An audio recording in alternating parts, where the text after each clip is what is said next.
So, some representation of Latinos or Hispanics that I can see in Disney are there, but they aren't really culturally aware of how to represent them properly.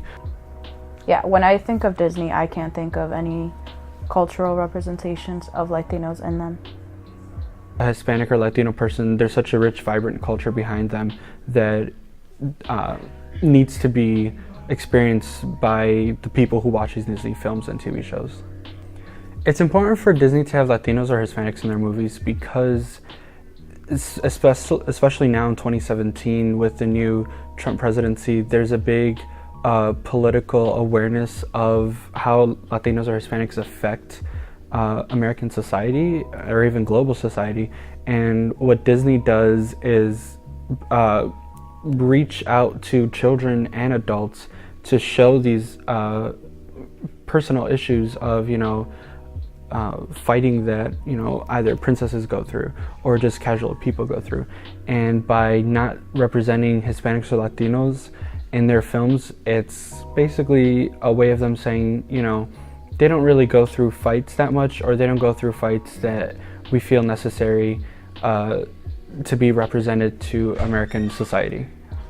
Hey, does it get the girl? I mean, what happened? Shut up, you little rodent. Hey, man, this stuff is boring, man. Come on, let's watch some boxing, man. I want to see some action. Hey, Frankie, ¿qué pasó, man? You're getting slow, man. So in Oliver and Company, within the character Tito, who's represented with an animated Chihuahua, what I kind of see in it is a problem. I know a lot of my friends who are Hispanic who would watch it would, laugh at it. I might have laughed at it when I first saw it, but, now I do see it as a problem because it's kind of representing him as like a nuisance to society that just likes to stir up problems. And I know that's one of the characters that's portrayed through Latino culture in animated films or in any films in general is this nuisance type of character where he has a really thick accent that can be associated with, gang violence, for example.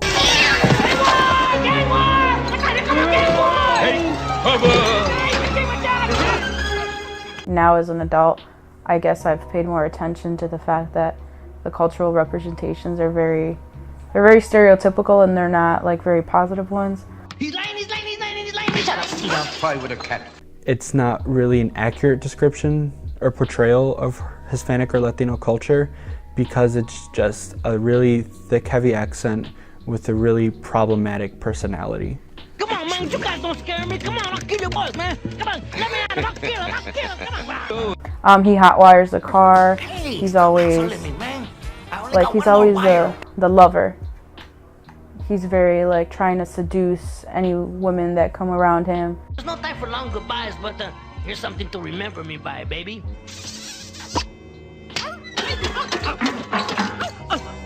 Ooh, I think she likes me, man.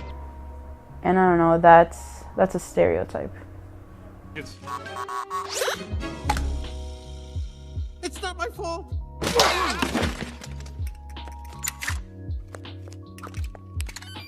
Bitácora espacial. Me he despertado del hipersueño en un planeta extraño. Now what did you do? I just did what you told me. Estoy rodeado por criaturas extrañas y desconozco sus intenciones. ¿Quién anda ahí? ¿Amigo o enemigo? Amigos. We're all amigos. Me debo de haber estrellado y se me ha borrado la memoria. ¿Han visto mi nave espacial?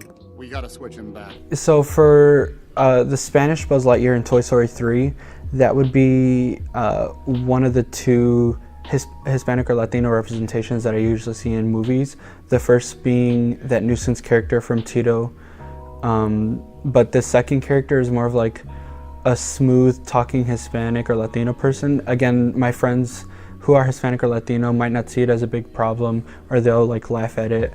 For me, I do see it as a problem because it's either saying, you're this gangster type of character that's represented through Tito, or you're this suave sort of Latino represented through Buzz Lightyear's Spanish feature.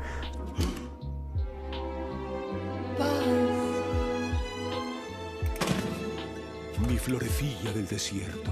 Yo nunca había visto la verdadera belleza hasta esta noche. Did you fix Buzz? Sort of. It was more comical to me. I never really paid much attention to it. I mean, it was Buzz speaking Spanish, and it's just more of, you know, again, he's trying to make Jesse fall in love with him, and it's, again, the Latin lover, I guess you can call it.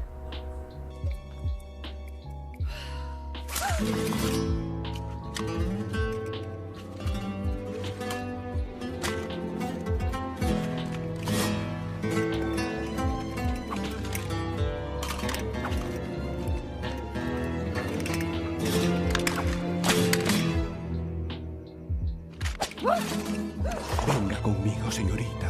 Le enseñaré las maravillas de la galaxia y juntos, con nuestro amor, venceremos al mal. It's positive in the fact that, you know, it is bringing light to Hispanic and Latino culture, because there are people with personalities like Tito and Buzz Lightyear, but it's only, you know, showing those two type of people throughout all of their films. It's very stereotypical things. It more plays on the comical part of Latinos. You know, if you're gonna make someone laugh or something like that, I feel like that's the way you would go. You would try to, you know, get that Latino accent and try to seduce. And it's not really moving forward in any way. It's just staying in that one spot of, you know, you're either a gangster or smooth talking Hispanic or Latino.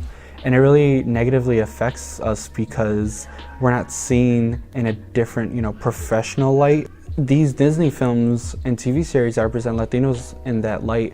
This is their first encounter with that culture. A large majority of those American children don't come from Hispanic or Latino backgrounds, whether they be African American, European, or any type of other ethnicity. All right, who's in there? I'm sorry. What's going on? I'm just dreaming.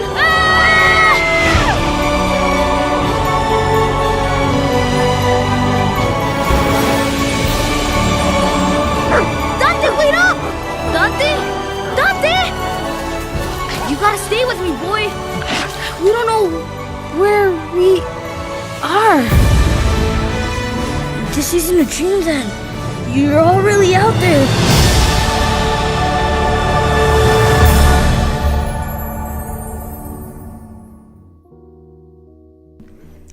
So my thoughts about it were very mixed. I first saw the trailer around my friends who are both European and African American, and their first, you know, thoughts about it were, oh, look, Tomas, there's like this Hispanic Pixar film, like this should be interesting, like you should probably like it. So, you know, my initial thoughts were like, this is huge because Pixar is making a film that's going to be representative of Hispanic and Latino cultures. I just hope that they do it in the right way. when I saw the trailer for Coco and it being for El Día de los Muertos, I instantly did a comparison to the Book of Life, even though it's not Disney. So there's already a Dia de los Muertos animated movie called The Book of Life that's already out.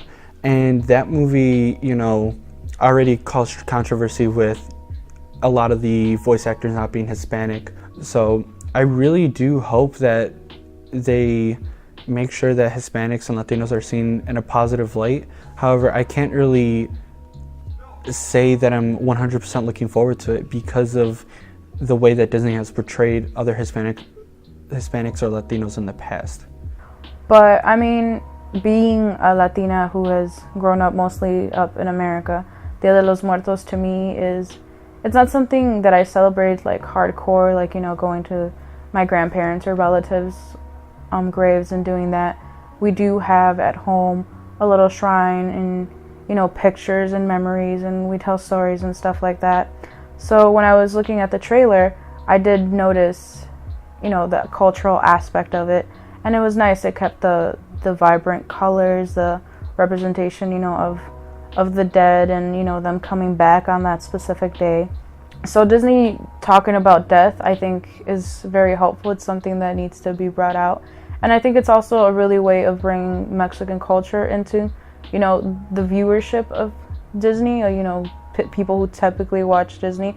When someone of Latin culture looks at it, especially little kids, So it's going to be something that they're going to be able to relate to, something that they might be familiar with.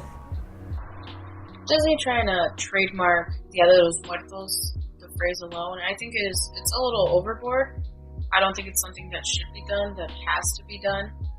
I get it, they're trying to make money, they're trying to make sure no one copies their idea, I guess you can say. But Dia de los Muertos, it's a holiday, it's something Latinos all over the world celebrate. It's something that's very special and dear to them. You can't buy a culture. You just can't. Saying that you want to trademark this holiday, which is a very sensitive holiday for Hispanics in general, is just very, I can't even put it to words, honestly, because it is something that we recognize our dead ancestors to, and we celebrate their lives with.